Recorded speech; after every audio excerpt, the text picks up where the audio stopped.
Your band, just to make sure I'm saying it right, is Atala? Atala. Atala, okay. And where does that origin come from? It's from a novel. Um, it's been so many years I forgot the title of it, but it's something that we ran into in the beginning of our band, and it's about like a Christian pastor who left his church and he ended up having a romance with an indigenous woman, and they had a daughter named Atala, and she was half indigenous and half um, white settlers. Yeah. So the meaning for us was like um, just the connection between the people who settled this country and the indigenous people, because we're all the original members of the band were all half indigenous of some sort. One Filipino and Guamanian, one Mexican, Native American, and white, and another one Hawaiian and white. So we just wanted to kind of create like a unity or have a neat meaning that was like about human beings um, interbreeding with each other, to create unity. Right. Which what it should be about. We're just a big melting pot, regardless of what anybody thinks. Well, yeah, I mean, it's inevitable. Someday we'll be looking at a planet of humans, and there will be no more Americans or Mexicans or Iraqis or Christians or Muslims or Jewish or Buddhist. It'll just be human, you know? Right. All right. So I got some other questions, and specifically towards your album. This you just released a new single called "Grains of Sand," and you have a new album coming out in January, "Labyrinth of Ash Metal." Can you tell us some about that and how you've actually feel that you've grown from your last release? The album is called Labyrinth of Ashmedai. Um,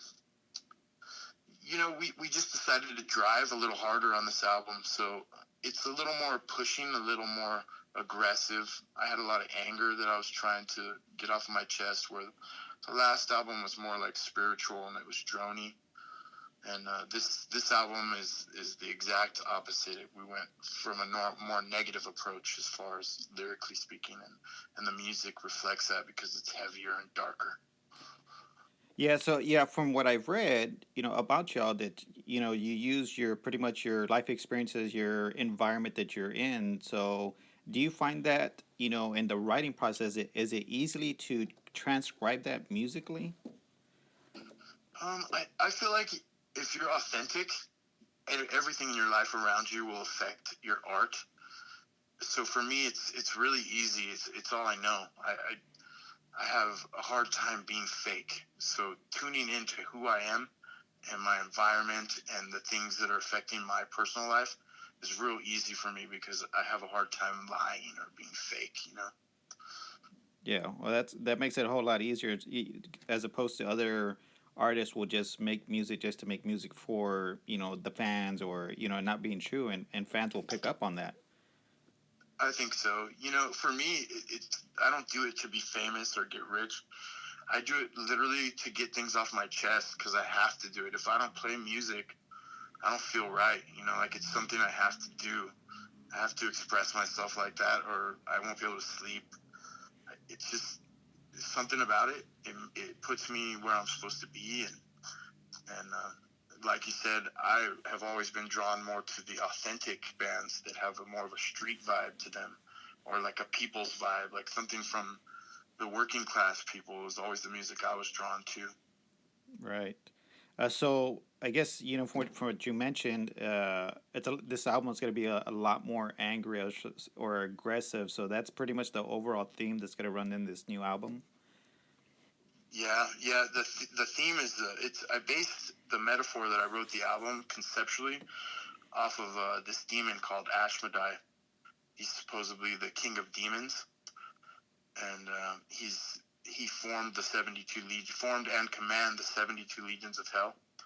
So I wrote everything that I was trying to vent about what I was experiencing in life, and I wrote it as if it was a metaphor, as if I was this demon and I was going to create Armageddon. That's a big undertaking. Yeah. It was a So lot of fun. It was like being because I draw the whole album and I write all the songs, so it was like writing an opera or something, or creating some sort of movie. right, from start, middle, and finish, and how you want it to completely end up. Yeah. Wow. So, who would you consider is your musical influences, and from those musical influences, has that bled over into your writing style? Um, I feel like my influences and what I play like are two different things. I do have some modern influences that you can hear in my music, like this band called Yob, and then I like this other band called I Hate God. I listen to a lot of Crowbar, so if we're talking about the bands that influence my sound, it would be bands like that. Acid Bath. Um, those would be moderns, but my biggest influences that I love are these guys like Jimi Hendrix and Kurt Cobain, and I love Buzz from the Melvins. I guess I do have a lot of the Melvins type of sound in me, but mostly the artists that I get inspired by. I'm even inspired by Dr. Dre, So I just love people that are real. Yeah, I guess something that you can have a connection to, or is able to make a connection with a mass amount of people, or just any one person specifically. Yeah, as long as it touches someone, as long as it touches me, I like it. And if that's what affects me as far as my songwriting is, I'm trying to touch people, and whether I evoke feelings of anger in them, if they want to hate me, if they want to love me, if I make them feel sad, if I make them feel happy, if I make them feel like they're less alone, then that is good for me. Anything they feel, I don't care if they love me or they hate me, as long as I make them feel something. Yeah. So, for anyone that's not familiar with your band, once we put this on our website, how would you be able to describe your musical style or what genre you might fit in? Um, it feels like we definitely are accepted in the doom community, in the sludge community, and I would tend to agree with that because we like to play slow. Um, we're touch aggressive, and my guitar sound is real thick and heavy, and the drums are real big and heavy as well. So it's definitely doom and sludge. Yeah. So, if you had to have a choice of, say a pick of three bands to tour with, who would you want it to be? Oh. I would tour with so many different bands. I would love to tour with Yob. I would love to tour with Crowbar. Um, who else would I like to tour with? It would be nice to tour with maybe like Monolord. Hmm. So, would you prefer? I'm sure y'all have probably tour plans coming out. Would you prefer to be, on a set, the only doom sludge band, or would you like to be a mixture? To be honest, I prefer being in mixed metal. I really don't like shows where every band sounds the same. Um, it's hard. We normally don't sound like anyone we play with, and I think that's because we're trying to be different. We don't necessarily want to be the cliche doom band. Yeah. But I could see Atala playing with hardcore bands. I could see Atala playing with punk rock bands. I could see Atala playing with any kind of metal band, and I would have no problems with playing with anything that's heavy. Yeah. So how do you, you mentioned, not trying to sound like anybody else. How do you try to achieve that? There's a lot of bands out there, it's but luckily for y'all, I mean, y'all are going on, I believe, on your third album, so there's something that y'all are doing that, has caught the eye. You know what I think it boils down to is the key to making something different is to not necessarily dig into bands right now. I like to listen to bands from the past, and I like to listen to lots of different stuff. You can catch me in the morning even listening to Michael Jackson or Wham Yeah. or Jimi Hendrix, Pink Floyd, Cream, Metallica, Aerosmith. I mean, it's literally, and then I'll go into some Deicide, Yeah. some Sepultura, and some Morbid Angel. it's just, it's really it's hard because when I'm at work and because I'm a tattoo artist, when I'm at work, I like to play heavy stuff or rap, real heavy stuff. Like I'll listen to Sepultura for hours and then Hatebreed and all this stuff, and then when I come home, it's like I want to listen to like something that relaxes me. So I'll put some Caius on, or I'll put some Queens of the Stone Age on, or some Sleep or something like that. So the thing is I just try to listen to a lot of stuff, and when we go into the writing process, I try to come up with a different rig every album, like a different sound on my guitar, or um, a different style of playing, and I'm not going to just listen to one album and try to copy it. I want to create something. So when I go in a room, I don't want to have a riff from somebody else in my head. I want to go in there with a blank mind and just start throwing riffs at the wall and see what sticks. Right.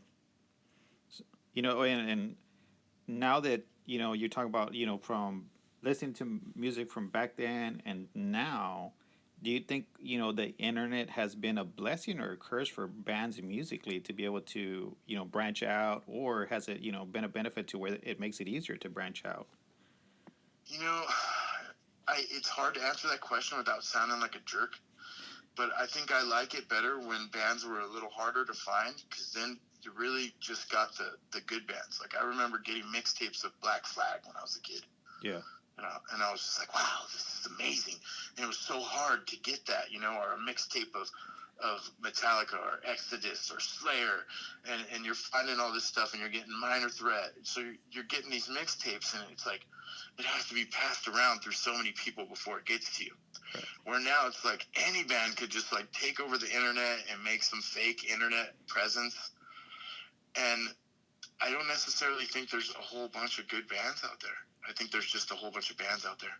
Yeah, it seems like it because you pretty much hit it on the nail. To back then, I mean, I remember growing up too, to where when you found something or you went to the record store or mixed tapes, it was like when you got it, it was like a gem. I mean, and you appreciated it, and and the ones that get passed around the most, where eventually make it from one coast to the other, you knew we're onto something.